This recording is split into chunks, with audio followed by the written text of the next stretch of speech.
اللہ فرماتا ہے کفار و مشرکین اپنے منہ کے پھونکوں سے اللہ کے اس چراغ کو بجھانا چاہتے ہیں، اللہ اپنے اس چراغ کو مکمل کر کے رہے گا۔ یہ اسلام نور الہی ہے، اللہ کا نور ہے، اور اس کو صبح قیامت تک رہنا ہے۔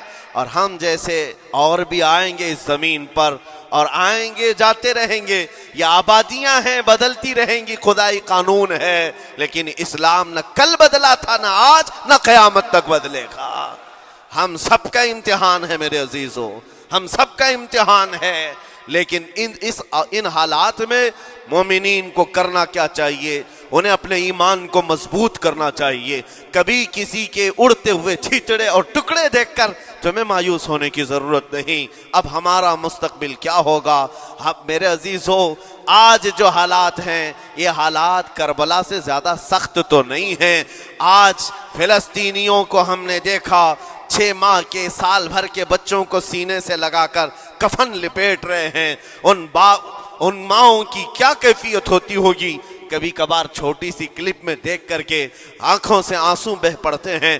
انہوں نے اپنے ہاتھوں سے نہ جانے کتنے بچوں کو ایک دن میں دفن کر دیا، 80 میتوں کو ایک قبر میں ڈال دیا کرتے ہیں۔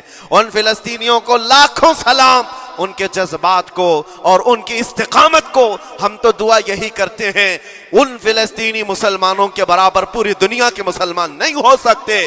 ہم تو ایک ناشتے پر صبر نہیں کر پاتے، وہ اپنے 10 بچوں اور خاندان والوں کے کٹے ہوئے چھیٹڑوں پر بھی کہتے ہیں اللہ ہمارے ساتھ ہے۔ ساری مصیبتیں دیکھ کر کے بھی وہ کہتے ہیں اللہ ہمارے ساتھ ہے۔ ان کے گھر اڑا دیے گئے، تباہ کر دیے گئے، راکھ میں بدل دیے گئے، اور نیوز اینکر یہ دجالی میڈیا وہاں جا کر کے ان کے زخموں کو کھرید کر کے پوچھتا ہے تمہارا مال کیسے آئے گا، تمہارا گھر کیسے چلا گیا، لیکن ان حالات میں بھی وہ مسکرا کر کہتے ہیں اللہ نے دیا تھا، پھر اللہ ہے اور اللہ دے گا۔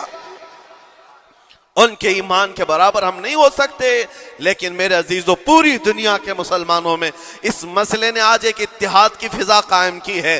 اگر ہمارے درمیان آج بھی اتحاد نہیں ہو سکتا تو پھر میرے عزیزو شاعر نے سچ کہا تھا جگہ جگہ کے تھک چکے ہیں تمہیں یہ ہنگامے، نشاط لذت خواب گراں بدل ڈالو، غلط روی سے منازل کا بعد بڑھتا ہے، مسافر و روش کارواں بدل ڈالو۔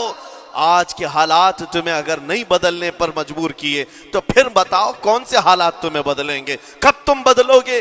لیکن ان حالات پر آج بعض لوگوں نے یہ کہنا شروع کیا۔ میں نے چند دنوں پہلے ایک آیت پڑھی تھی، ایک بیان میں کہا تھا اللہ قرآن میں